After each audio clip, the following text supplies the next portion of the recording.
So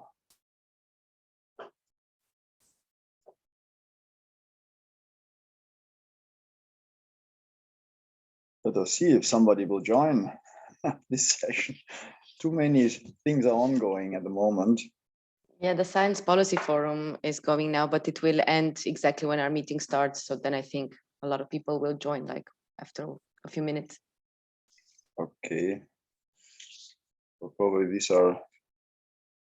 is this the audience coming to us?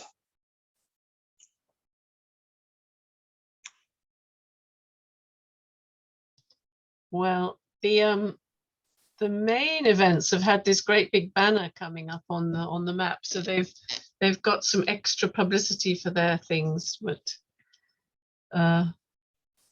this one should go yellow and everybody will see we're a happening thing. Right. Yes.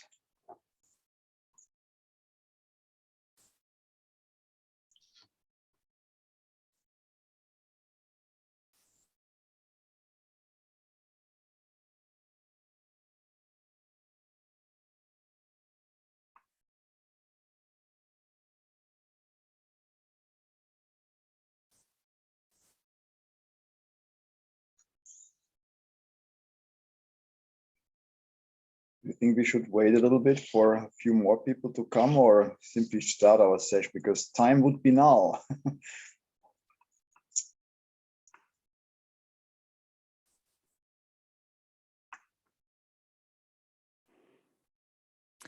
think we can wait for 2 minutes and then we go ahead, Michael. Good idea. That's right. Good.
Okay, Yeah. I think it's time to slowly get started. Very good. All right, very good. A very good afternoon. Welcome to this SPDC session on capacities for forest science, shape your professional future. I'm really delighted to see you joining our session. And on behalf of the SPDC team, it's Janice, it's Joanna and Eva, I really would like to welcome you to this project-based session. As you have seen, this session is for Africa, Europe, and Middle East. So we will have sessions also in the Northern and Southern American time zone, as well as another one also then for Asia and the Pacific. Capacities for forest science is central to IUFRO and central to networking in the forest science community. I just wanted to say also that this session will be recorded in the plenary, so our discussions can be documented, and later on we will have some group work. Hopefully a few more people will join in, but this is the fate of a session in a large event. There are so many ongoing parallel events happening, so therefore it's probably that few people will come in later on so that we can also have some group discussions. This is the opportunity, dear colleagues, to shape your professional future. SPDC has always been trying to help forest scientists all over the world, and particularly those in economically disadvantaged countries, to improve the capacities to do research and to do many of the things needed to do good science, as well as also to communicate science and to the public, to practices, and really implement good scientific results. So therefore, as you have seen, the objectives of our session today is learn about capacity development opportunities that SPDC is offering, to make international contacts, expand your network for professional development, but also reflect on learning priorities, expand skills, knowledge, and capacities of forest science. And this is important for us. We want to know from you what you think in the African and European context, what is important, where even SPDC in future could put more emphasis in terms of training and workshops and capacity development. So it should be a session where not only we are talking, but it's a session where we would like to get your feedback. So therefore we called it Shape Your Professional Future. Just as a kind of warming up round, I would like to give you a very brief introduction to SPDC of those who have never been in touch with us and don't know our program. And for that, I would like to share my screen and show you a few slides about the special program for development of capacities. The objective is, and this has been from the very beginning, in 1983, imagine, more than 35 years ago now, to expand and foster forest research capacity in economic disadvantaged countries in Africa, Asia, and Latin America. So this has always been our objective of the program. And as you can see here, we have quite some history already. It started in 1983. It was based on a decision by the IUFRO World Congress in Kyoto in 1981, actually, to establish that program, particularly to help scientists from economically disadvantaged regions to join IUFRO meetings in terms of the scientist assistance program. So the first you can see from 1983 to 1990, it was mainly the support for participation in IUFRO meetings. Later on in 91 to 2000, it was a consolidation. It was the SAP program and training workshops on scientific methods. So this was added. Suddenly training workshops were actually added to the program on research management, statistical methods, and other scientific methods. The program then had an expansion around about 2000 until today in a first and a second phase, where we had larger pre-Congress trainings. For the first time in 2005 in Brisbane, Australia, we had a whole block of training workshops running before the Congress for 1 week, bringing lot of people in one training camp and had different subjects taught in different courses. In 2013 then, and as you may know, the world has moved now also in terms of terminology. We renamed the program to Special Program for Development of Capacities. That's exactly what we are doing. And because the globalization, the more integration of the world, I think that the term developing countries is not anymore appropriate. Therefore, we dropped it, but we kept our SPDC acronym under the new Special Program for Development of Capacities. And here we added, beside the Scientist Assistance Program, the Young Scientist Initiative, training workshops, and thematic networking to support in-country activities as we have it today.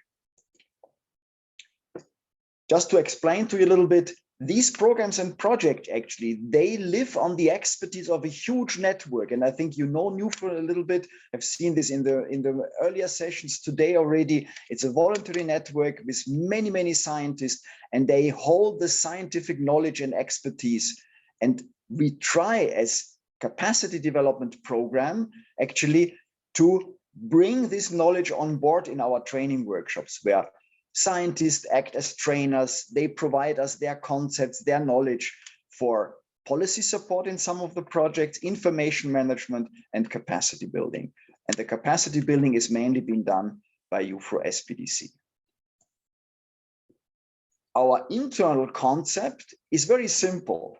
Actually, we try to concentrate capacity development on research capacities, really to do good research. What it is, I show you later. And secondly, capacities needed for interaction with society, because even the best research is useless if it's not communicated, if nobody's using it. So therefore, it's important, we need both capacities to do good research, get good results, as well as secondly, to bring this to society in very different ways. And these kind of skills we are trying to promote with our training workshops. Okay, the basic program, as I explained already, is the Scientist Assistance Program, where early and mid-career scientists get funding to join IUFRO meetings. And before Corona, we had between 70 to 90 meetings of IUFRO per year. So you can imagine a lot of applications came in where people would like to wanted to join these meetings. And since 2005, SPDC roughly supported 100 scientists per year to go to IUFRO meetings. And we kept that number roughly 100 in average, sometimes increased a little bit and so on, because funding was quite good for this kind of support. The workshops and the scientific competence, as you remember, the core competences are the scientific competence is preparing and writing research proposals about research methods. So to do good science, to generate good results, of course, you need good research proposals, you need the funding for it, but you also need good research methods and tools. The second group is interaction with society, and this ranges from communicating forest science to science policy interfacing, yeah, because you need to distill the information. A policymaker, after 15, 20 minutes, loses interest if he or she doesn't get the, let me say, the synthesized results out of it. Yes, they will not listen to methods and to background. They really want to know what to do. So communicating forest research is one thing. Science policy interfacing is another one. And there are tools and methods how to do this. In our thematic networking projects, we are trying to actually emulate real world networking on scientific topics. And over the last years, we have mainly dealt with restoration of landscapes, forest landscapes, as the issue also politically over the whole world, restoring land, because so much of the environment has been disturbed now by degrading land use practices, whatever it is, from the forest, but also from other landscapes. So here we bring scientists together to work together and to produce synthesis results through networking on TEAC, on restoration and other topics. Just as an example, that we also run training workshops on these forest landscape restoration in Latin America here through CATI in Spanish. We have our training material in different languages, not only Spanish, but also French, and even more recently in local languages, Chichewa in Malawi, as well as Tamil and Sinhala for Sri Lanka. So trying really to bring science where it is needed, down to the ground. Yeah, and of course, very recently there is online training, you know, since last year, and we had huge support by Jill and her team also to run online courses. And here, as one example, systematic evidence evaluation. It's a core scientific competence, because if you don't know what research has been done and you don't put it in the right boxes and interpret this correctly, you will never start your research from now on into the future. Yeah. So therefore, these bringing evidence to the table and starting from what's there already, is a precondition to do and to generate good research results. And we had a lot of these workshops already with a lot of participation. Of course, naturally more inclusive, because many people can join in now from all over the world. And yeah, but our small unit in Vienna, the SPDC unit, is heavily working on these things. But of course, everybody says we could do more, but there are certain limits in terms of preparation and maintaining all these things. Well, and these pre-Congress trainings, the last one, as you can see here in Curitiba in Brazil, brought also 4 different training workshops together with over, it was 75 participants. So you can see, and this picture transpires that spirit also. It's networking, it's exchanging, it's getting to know people through these trainings and exchange of information. And this, of course, makes it so interesting and so valuable to be part of such kind of capacity developing programs. More recently also, we connect with the Global Landscapes Forum to try to advertise and to utilize huge platforms, global platforms, to to inform them about our capacity development, because it's important that the world should know what we are doing. Well, please connect with each other and with IUFRO. Here you can see, I don't need to tell you as active colleagues in the virtual world how to connect, but here are some means and some addresses. And of course, looking forward to see you in some of the SPDC events, or even at the Congress then in Sweden. Yeah, this was just a very, very in a nutshell what SPDC as a program of IUFRO is, and should provide a little bit the stage now for our discussing on shape your professional future. With this, I would like to stop my presentation, and we are very much fortunate to have now, as a kind of continuation describing what SPDC is, to look at the perspective from a SPDC lecturer, how such a program is designed, as well as then afterwards a participant's perspective also from such a program. And therefore, I'm very, very glad to have Jill Petrokowski on our meeting today here. Jill is from the Oxford Systematic Review, and she has been a long-term partner and scientist in the IUFRO network, and is specialized in information, in systematic review, and so on, and has been a trainer for many years now in SPDC. And we have been doing physical meetings on systematic review, or now systematic evidence evaluation, the new term, down now also online. And I would like to request Gillian for a short presentation on the training workshop, the evolution of the course, and the collaboration with SPDC. The floor is yours, Jill. Thank you, Michael. That was great. So let me just share my screen, and Maximilian can tell me if that's correct. Yes, working fine. Good. So as Michal kindly introduced me, my name's Gillian Petrakowski, and I have been training with IUFRO for many, many years. Michal and I go a very long way back, and it's lovely to now meet and work with people like Janice and Ava and Joanna. So IUFRO-SPDC has been a huge part of my life, even before I was a trainer.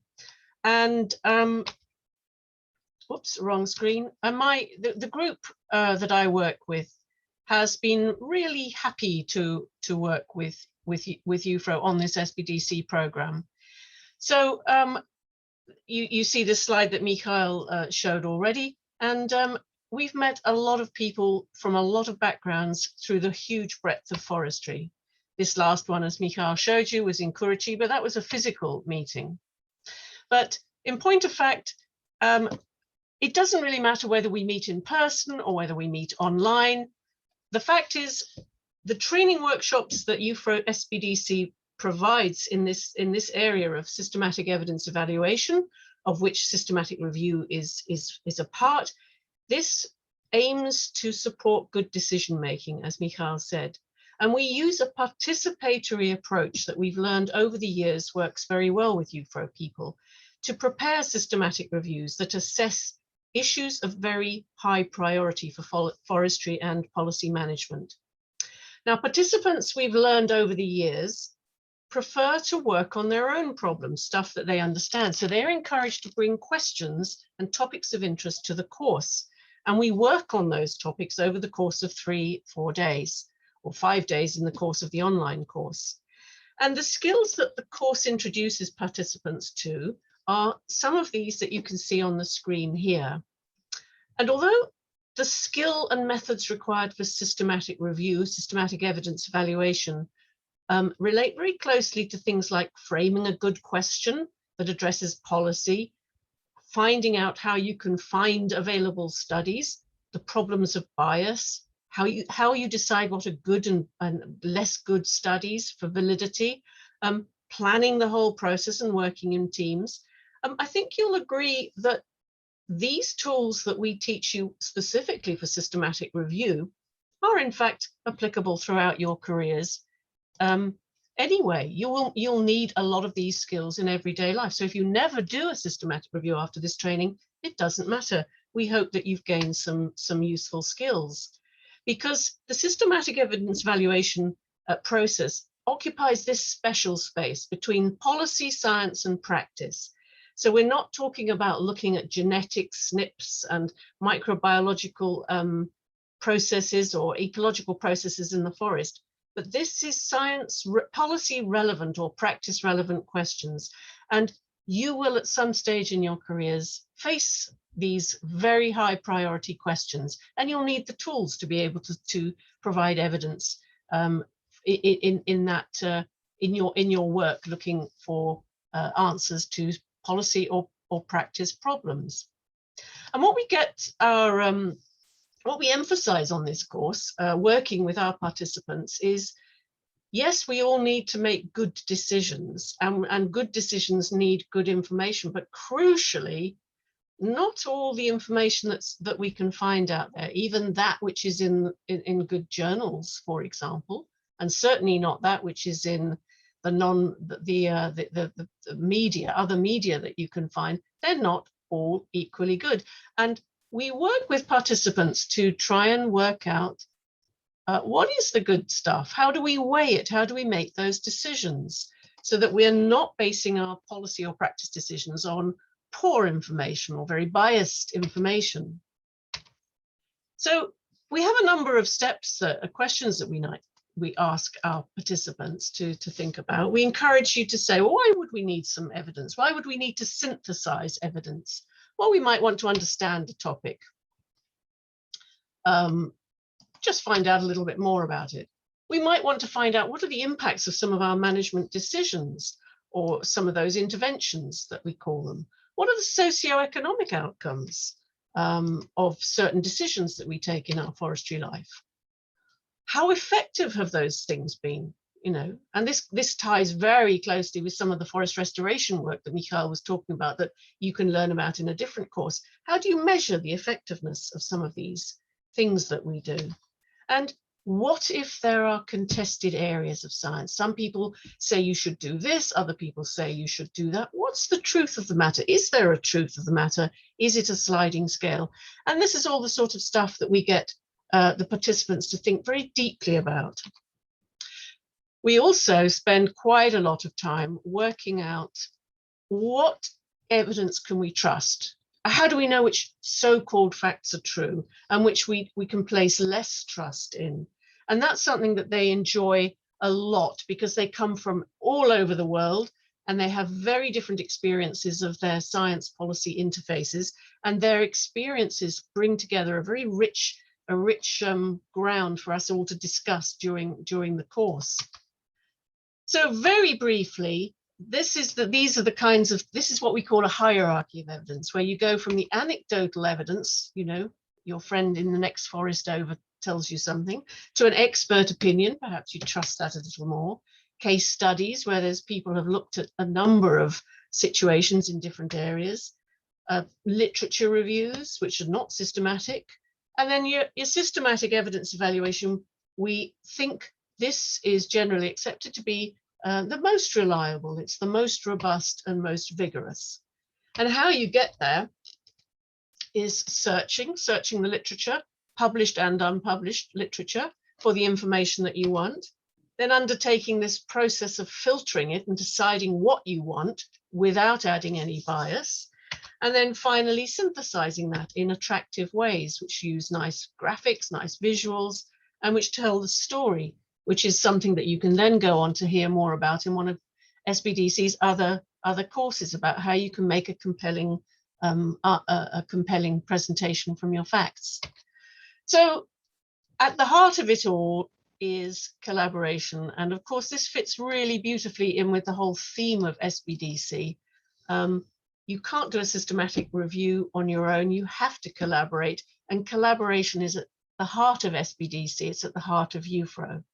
So I think all the stages that we do in teamwork, and we collaborate together to simulate the whole process of working together with people you don't know from different backgrounds to come up with robust evidence that will help you make your decisions.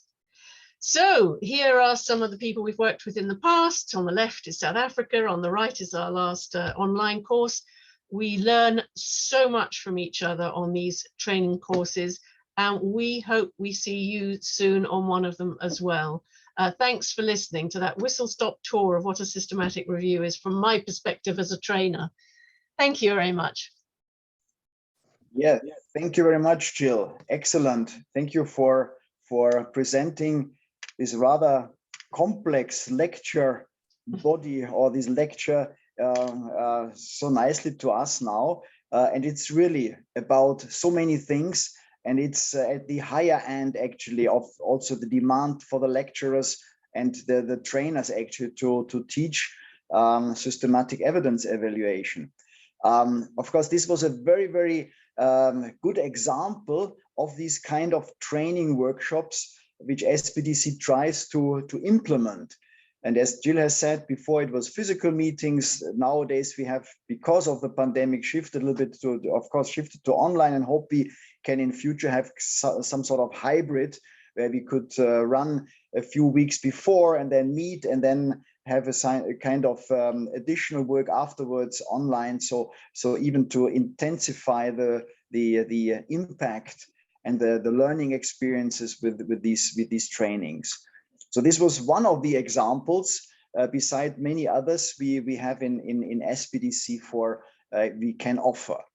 But now this was the trainer's perspective. Now let's have a look on the other side, where actually a scientist, and IUFRO-SPDC is for early and mid-career scientists, is not for students. We really look for those who are already in service, but of course, working in very difficult environments. unimaginable in many European contexts that you have so many difficulties to work on in your own area. So and therefore, I'm very glad to have Dr. Sylvie Fonkvo with us here, who has been joining SPDC events and SPDC programs. And Sylvie is the lecturer at the University of Bamenda in Cameroon. There are quite some colleagues now from Bamenda also joining IUFRO, and your colleague Rosemary and so on. So we are very happy actually that part of the world is coming on board very nicely now. So please spread the message. Yeah, so we need many more Cameroonians coming into the whole IUFRO family. And you would like to share something about your perspective, how you looked at the SPDC program and what you could gain from it. So Sylvia, the floor is yours, please. Thank you so much. I'm happy to be part of this program. Yeah, it's a pleasure for me to be part of this program. And today I will want to talk on, some lesson learned from the previous workshop that I attended. So, as the moderator said, my name is Dr. Sylvie Fonkvo. I'm a lecturer at the University of Bamenda, Cameroon. And today I want to present on what I learned from the workshop training organized by the International Union of Forest Research Organization on systematic review. Please, next slide. Please, next slide. Should already be next slide. Can you hear me? Yes, we can hear you. Okay. Yeah. Can you see the next slide already? Yeah, okay, yeah. I can see it. Yeah, so I'll be talking on what I learned from the previous workshop on the systematic review, my experiences. So just briefly, what is a systematic review? I would say systematic review is a regular scientific process that entails the gathering of information. We filter this information, combine it, and you form a report. And this systematic review, it has some processes. You have to follow some steps. And I'll give an example of what I did after the workshop. I did some work on the process red colobus, as you can see on the slide. This is process red colobus, which is a critically endangered species that is endemic to Cameroon and Nigeria. Please, next slide.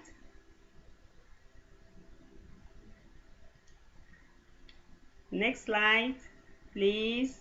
Yes, it should already be visible. It might take two or 3 seconds. Okay, that's fine.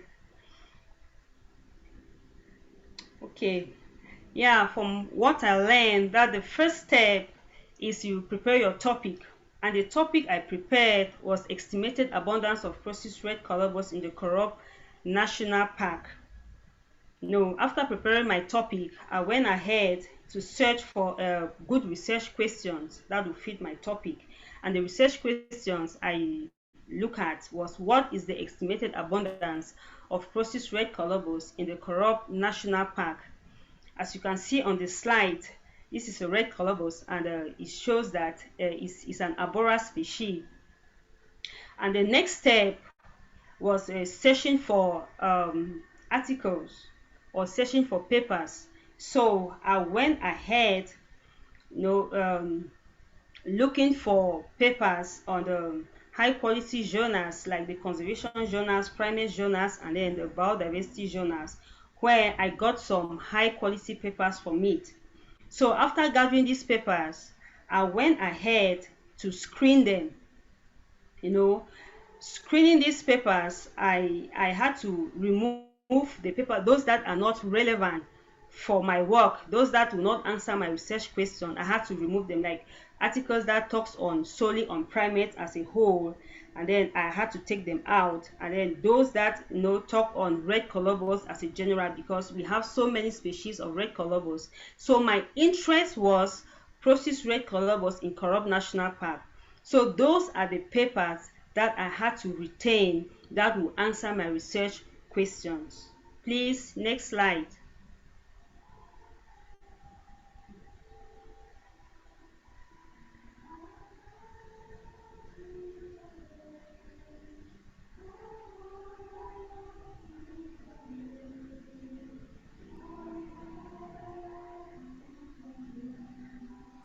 Can you see the next Okay. slide already? Yeah.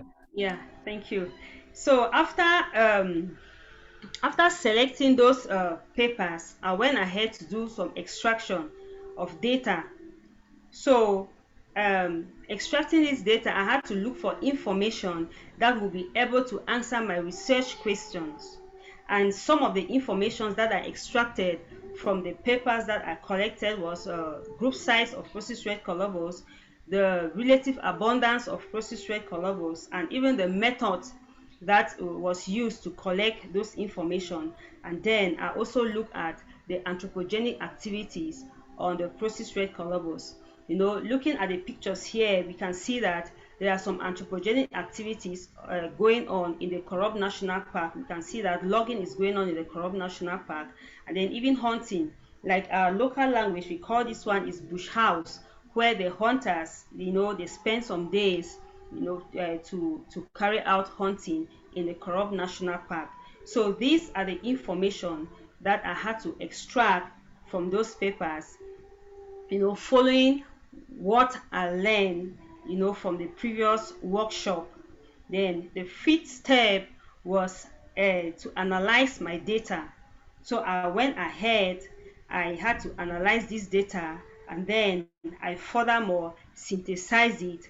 And then from there, the information that I gathered, I went ahead on the sixth step to write out, or to come out with my report. And this report, I had to follow the norms of writing a report. Like I already have my topic, then you have my introduction, where in my introduction I have my research questions, I have my objectives, I have the problem statement. And from there I went down, and then my methodology to I came up about with my methodology. And then from my methodology I have my result that I got from my analysis. From the result, I had to discuss the result, and then after my discussion I came out now with a conclusion, then a recommendation, and then my reference. So that's how I came about with the report on estimated abundance of Procis red colobus, which was thanks to the training that I attended last year. Please, next slide.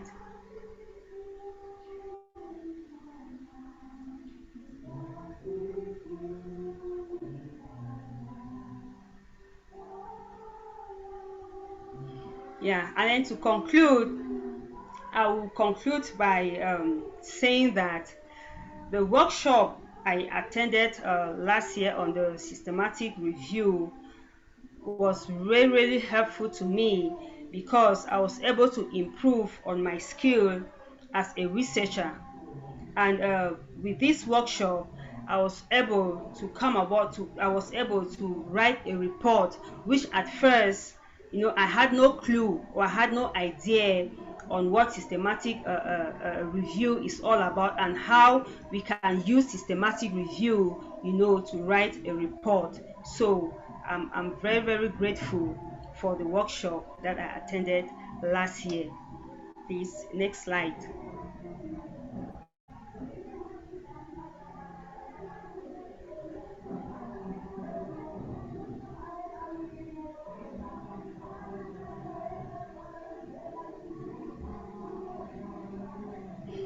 Yeah, and then I want to recommend that if the International Union of Forest Research Organization, if they will continue to organize such training, especially in the economically disadvantaged countries, for researchers and even for other entrepreneurs, it will be of a great help, because this will help to improve the knowledge and the skills of researchers, and also it will help them to meet other experts all over the world, that they will create connection that will help to boost up their research skills. Next slide.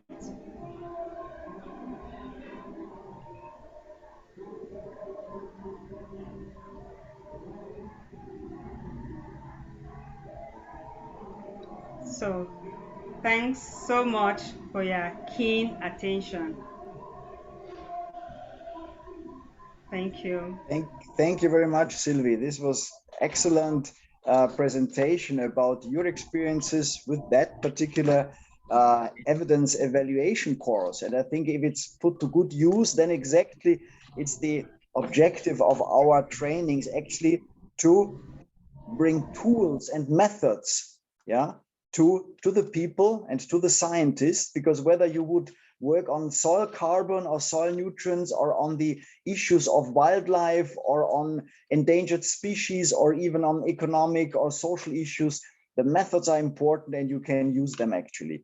And I mean, I think all of you will agree with me that in times of fake news, evidence is what matters most.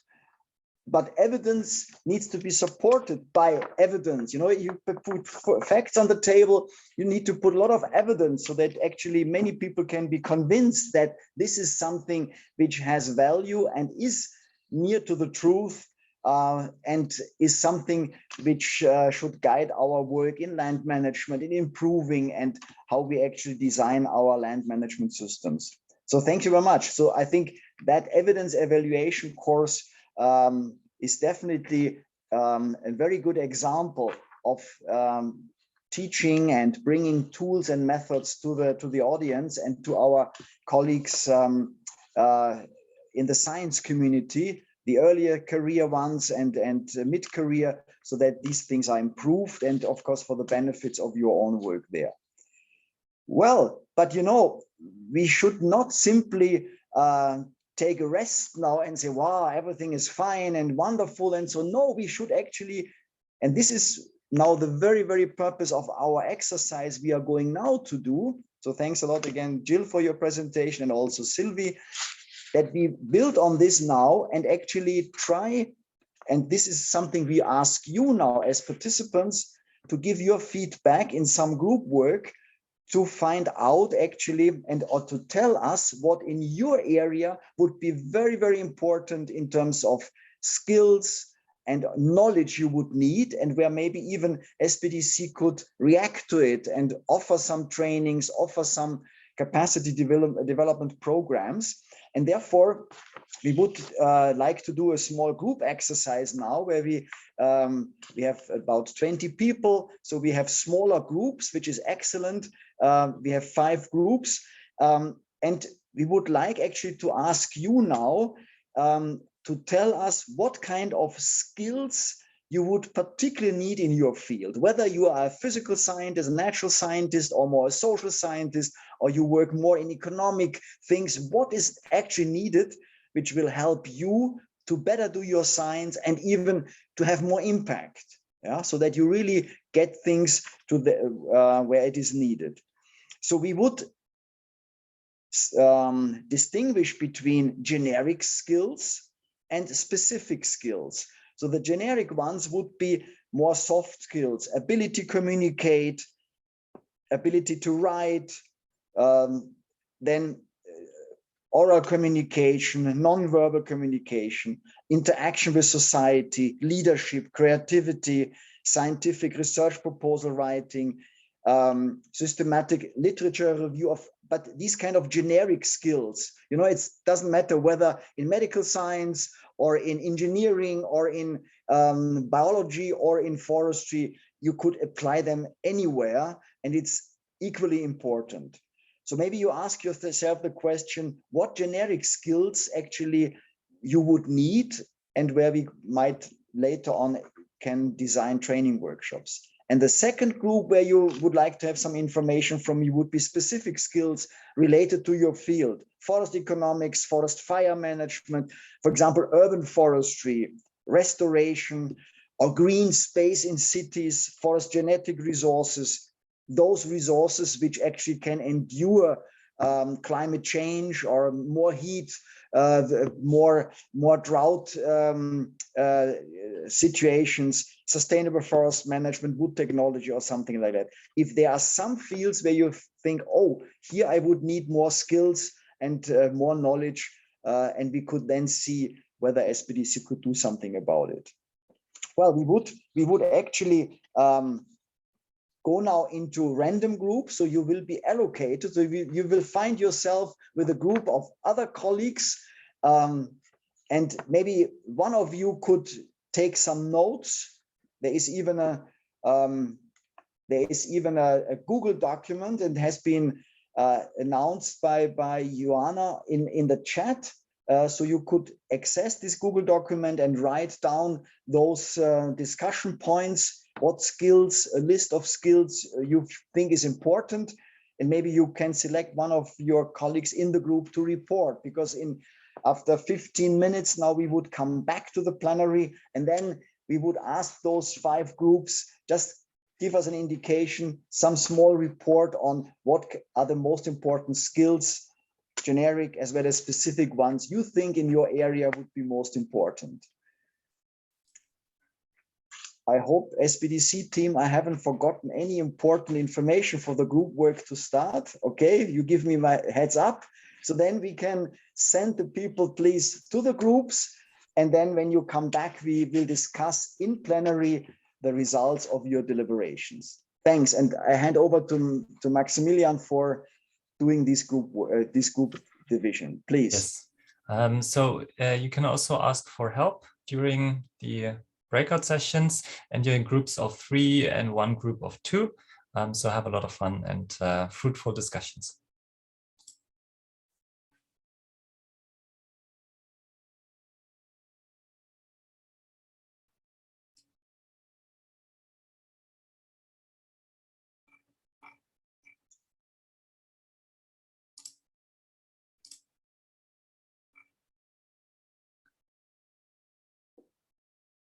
All right, I did not, let me pause the recording, because now it doesn't record in the breakout sessions anyways. So now we are back in the plenary with recording. Excellent. Yeah, so we have now 12 people joining. Is this all? Are all groups more or less dissolved, or? Yes, yes. Okay, so as you have already probably discussed within your very small groups, sorry, they were just tiny groups, but who is volunteering as the first one to give us some feedback, a small feedback on your discussions? I mean, we had 5 groups. I understand one group was a pure SPDC trainers group, but who from the others would like to bring to the table for discussion some of those skills you think are very, very important for your work as for a scientist? Please. Any volunteer? Anybody who is rapporteur of one of the groups? In case, Michael, I can do for our group. I don't know. Yeah. We are group 1, so please, please, Maynella, please, yeah. What I don't know if I can show my screen. This is what we. Yes, you could share your screen if you want. Yes. Yeah. Can you see it? Oh, yes. Perfect. Yes, we can see it. Yeah, This is what we wrote. We discussed about many things, and what we said. One of the main aspects, and perhaps because I was there, but communication in public spaces is really important. It's not the same to communicate with similar people to us. For example, we are scientists, but when you talk in different spaces like these ones, you really need to know how to give the message and from where to start. And that also means that we discuss a lot about that we need to learn now how to use the technology, and for example, making use of this technology, sharing the screen, how to do the different aspects that allow us to be better communicators. And this is a challenge. I get the pandemic put us in this space, and we need to become more experts on that. It's a process of preparation, and it's a process of thinking about the public that is going to listen to us. And one aspect is that we have the theoretical part. For example, I can have the knowledge, but I also need to have the practical part, how to apply that knowledge. And then we have the other aspect is how we can make the right decision about how or when to apply that knowledge. And that's part of a skill. You need to have all those aspects to be a good professional on the specific skills. And then one element that we discuss is that our values and principles also are part of becoming a good professionals on forest science. And ethics is so valuable when you do research. So we can not only focus on the aspects that are related to the theoretical part, it also needs to be related to our values and principles, the ones that are important to society and that allow us to be better citizens and better human beings. So we mentioned ethics, but there are many more: honesty, empathy, tolerance. All of those are part of us, and the skills involve all those aspects. And as we mentioned, making the right decision at the right moment and to the right people or the right public. Preparation also means the focus on the content. You need to, for example, the content is that forestry topics. For example, we talk about how to prevent forest fires. That's content. And so you need to know that, and then related to the specific skills and to the general skills. So if I know about forest science, how I communicate forest science, and how I do research, and how I do how I teach about that. And then we need to prepare in the sense that we need to eliminate distractions when we are going to communicate. Many times we can control aspects as, for example, noises around us or the place where we sit, and we are talking about this scenario when we are working from home. But there are other ones that we cannot control. I mentioned, for example, here, if the rain comes down, I cannot control the sound of the rain. But there are others that we control, and that means preparation as well. So that's our participation as group one with Bridget and Janice. Perfect. Yeah, thank you very much, Marinetta. Definitely. I mean, these are a lot of course, soft skills.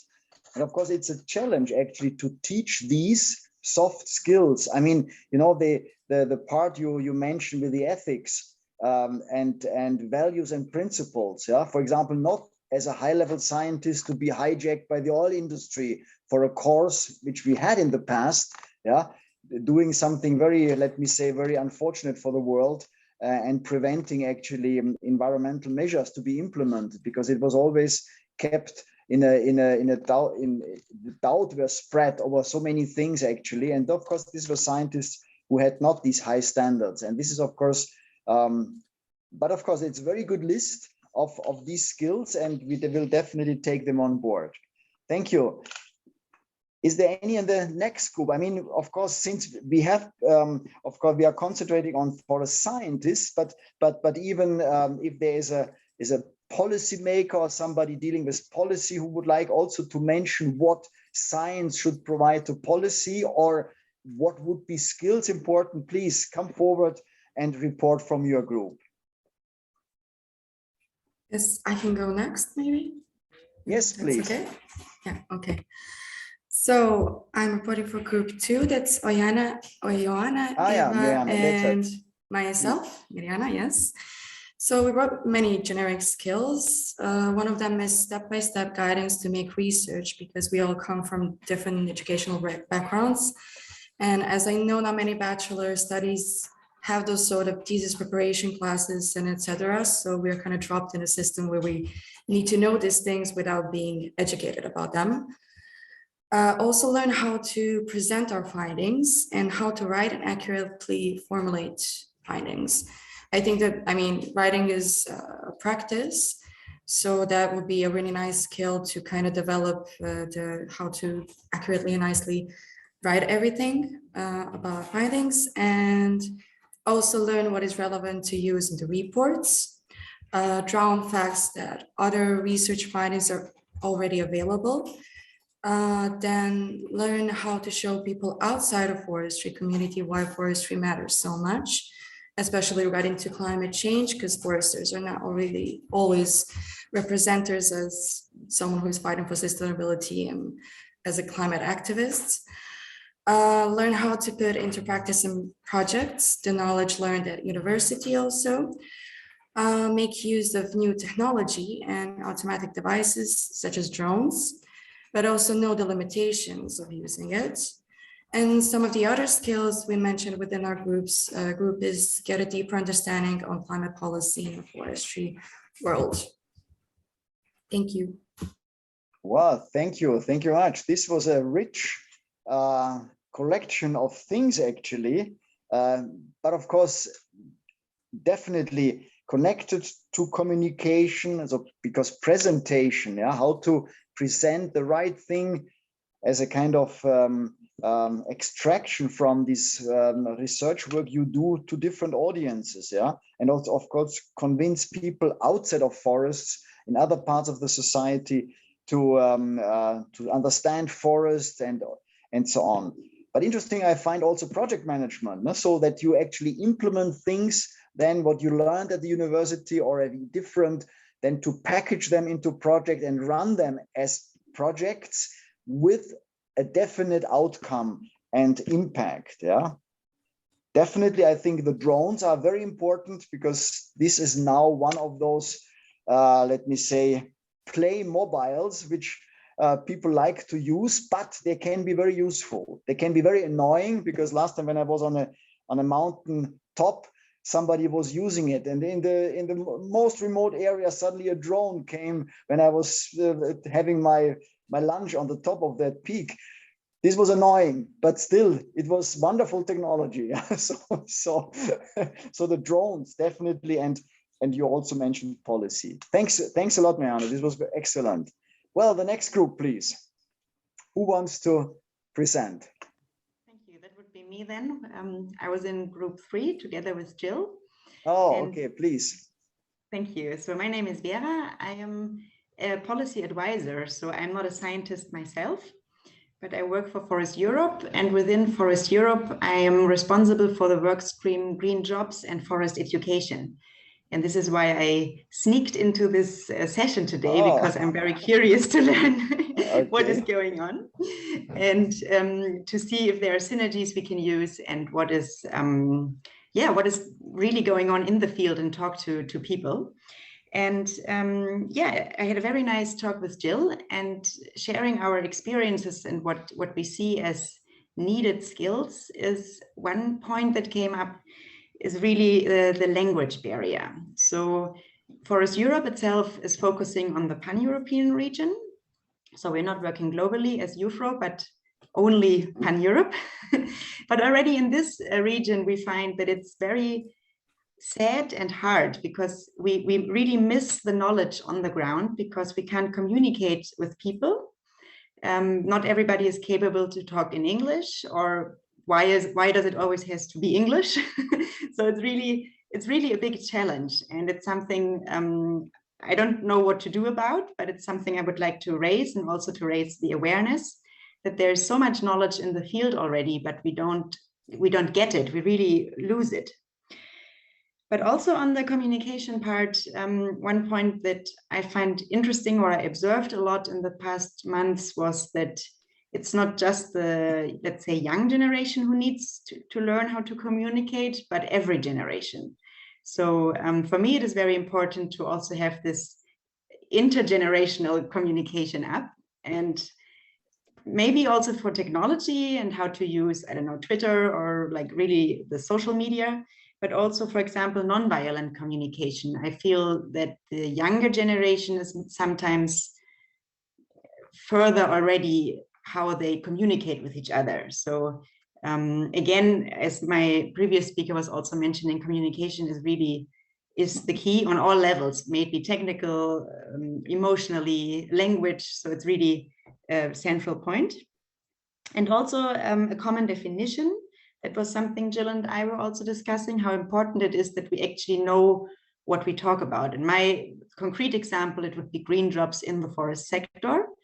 But what exactly do we mean? Is every job in the forest automatically green? Which I would not, I would disagree, but some people say so. So what do we talk about? And this is, it comes really down to definitions and to statistics and data and hard facts.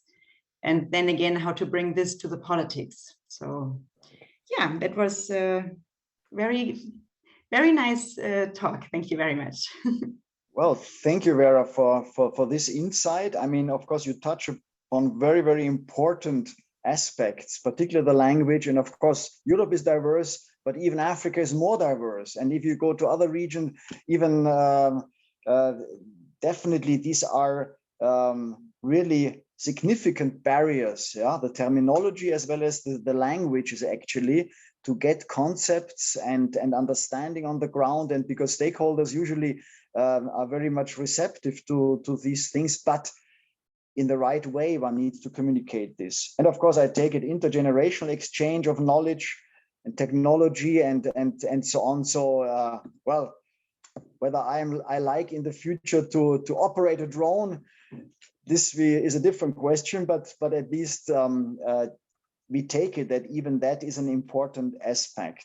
Yeah, because interesting was also that there was another aspect. I don't know whether this comes up, but you know, the skills to be an educator, particularly in vocational training. For example, if the eco guards or the forest guards are not up to a standard, how to train good trainers now so that they can actually produce good, or at least teach high quality, so that these vocational training in terms of foresters, forest guards working in the field is improved, which is another, let me say, barrier to better enforcing forest management in many, many countries actually on the ground. Good. Thanks a lot. So another group? We have now group 4, or who else would like to share some of those insights in the group work? Anybody else? Jill has raised her hand. Oh, sorry, I can't see that. Okay, yes, Jill, please. It was just something that occurred to me listening to these really very nice points that are coming out, that actually we talk a lot about communication and miscommunication and understanding, common understanding, which is all very important, but a super important skill is listening and kind of understanding. And I know that IUFRO is very good at this, and this also touches on something that Vera said, that some of the biggest problems we have with the non-listening is not necessarily with our younger people, but active listening is a very great skill, and maybe a little more emphasis could help us here in communicating and understanding these mutual problems. That was just something that came out of other people talking just then. Thank you. Yeah, thank you, Jill. I think this is also very important, because if you invite expertise within the country or from other parts, of course, to tailor that knowledge, what comes from outside, to the local situation, of course, you need to listen, or intensive listening is needed. Otherwise, you can never actually mold it or adapt it together with others so that it has a good, let me say, good impact. I think Janice. Thanks. Yeah, I just wanted to follow up on what Jill said, because this is something that IUFRO has run into actually in the past with organizing conferences and scientific sessions, and also relating to the different rewards and incentives for taking part, that a lot of people have access to funding only if they're giving an oral presentation, maybe if they're giving a poster presentation. And it drives a sort of big focus on the one side of communication, getting your information out, but that there's less focus then on actually listening to the other presenters in your session and maybe attending other sessions and really taking time to reflect on those things. So certainly that's of interest to us also, if there's ideas and thoughts about how to bring up the importance of listening in general in these kind of events and conferences. Excellent. Yes, very, very good points. We probably need to, how we call it, to beef up our training offers in terms of communication, but not that general communication, but maybe specifically for listen, as active listening, or even as Marinella put it, this in the public space, but to make more specific trainings for different audiences and situations, rather than going for this general communication. In the fifth group, there was also Sylvie. Sylvie, would you like to share some of your aspects you brought up in our group? Can you hear us, Sylvie? Yes, I can hear you. Please, you had a few very interesting points. If you would like to share them with the entire group, this would be nice. Yeah, I will not overemphasize on communication skills again, because it's like all the groups have, mentioned something about that. But I want to talk on research skills. Research skills is very important. Like, I will take example for us here in Cameroon, especially in my university. Sometimes it's hard on students because we don't really have experts, like lecturers, we don't really have the experts, to train up or to bring up these students in the right way. So, and then most of the times you see that at the end of the day, the students, they find it difficult, to carry out good research. Yeah, they find it difficult to carry out good research. And then another aspect too is funding.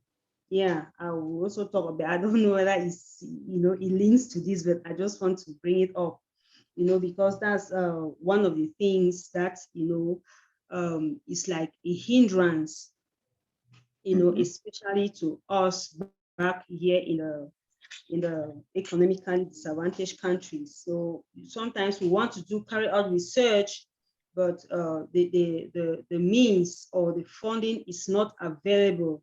So that one is also like a hindrance in the science world, because you are limited. Yeah, you're limited. And then I also want to talk about, training. Training is very, very important. If having trainings, in different areas, right, including, in different areas, including interdisciplinary, experts coming from, other areas, I think that will also help, because I think that research is good where you have people from diverse fields, Yeah, when you have people from diverse fields, I think that is very important. So if we can encourage one another, to have research with people from other fields, I think that it will be good. Yeah, thank you, Sylvie. If I understood you correctly, in our group discussion, you also brought up a very important point, that kind of policy enforcement or policy implementation issue, with logging, in inverted commas, illegal logging or bushmeat harvesting and bushmeat management.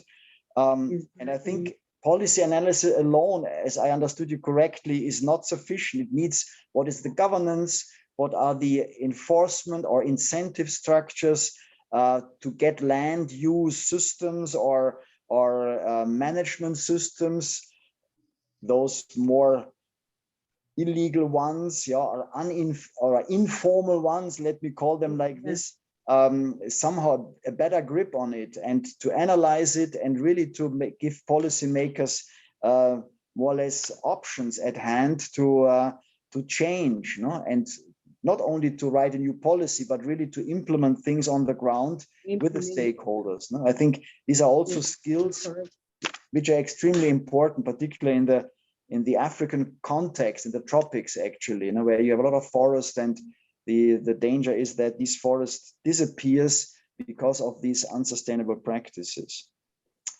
Yeah, excellent. So now we have, if I am not mistaken, run through all our groups.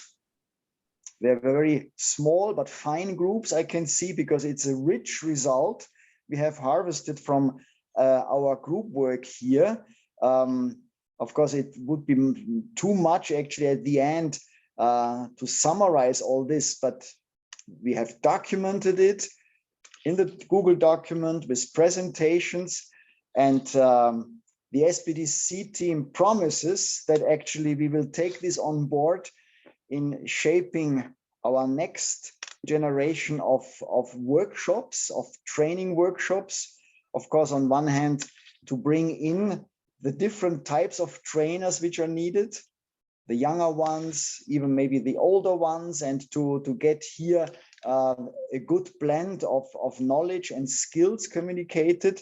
We will think, and this we will take as a take-home message, take-away message, that this communication probably needs more of this training, more specific trainings also, as well as the new technologies, and of course not to forget also the writing skills for various purposes, for presentation, and maybe innovative presentations, so that people get attracted to the content, particularly those who are not working in the forest field.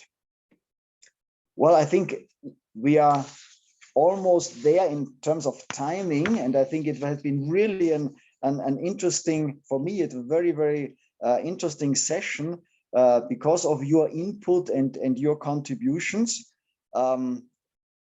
Well, with this, actually, I would like to wrap up this session, of course, but not before, first of all, really thanking Jill for being a representative of one of our the trainer group in SPDC. Thank you for your presentation and for your active participation. Also from an participant point of view, Sylvie Fonko, thank you very much for your participation, and of course your insights also, what would be needed, and what is your experience with SPDC trainings so far. And of course, I would like to thank all the participants that you shared your openly your experience and help us a little bit to shape the program of SPDC. We will have another session. Marinella is running in North and Southern America in a couple of hours, and then we will have another regional same session for Asia Oceania, and we will amalgamate this and take this on board and try to hopefully to improve our services to the science community. And of course, please spread the message in your areas about SPDC and about the capacity development opportunities. Visit our websites and and see what are upcoming next training opportunities. Many will be online, and this is definitely easy for everybody. Investing a little bit of time, sometimes maybe a little bit odd timing because of the global nature of SPDC. But I tell you, sometimes having jet lag at home is also not too bad. Not jet lag in a hotel, but at home is half as difficult as if you would be traveling. So I would like to thank the SPDC team for all the preparatory work, the backup in all respects, and also our technical support, Maximilian Wagner, for his excellent support of this session. And with this, of course, please enjoy the IUFRO World Day, the 24 hours, and please enjoy the various sessions, and hope to see you very, very soon again. All the best. Thanks. And with this, I would like to close the session. All the best. Thank you. Thank you very much. Bye-bye. Thank you. Okay, goodbye. Thank you. Bye.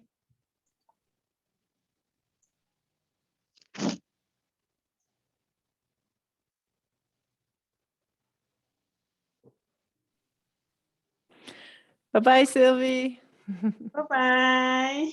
Bye-bye. Thank you so much. Bye-bye. Thank you. It was very, very interesting. Thanks a lot. Yeah.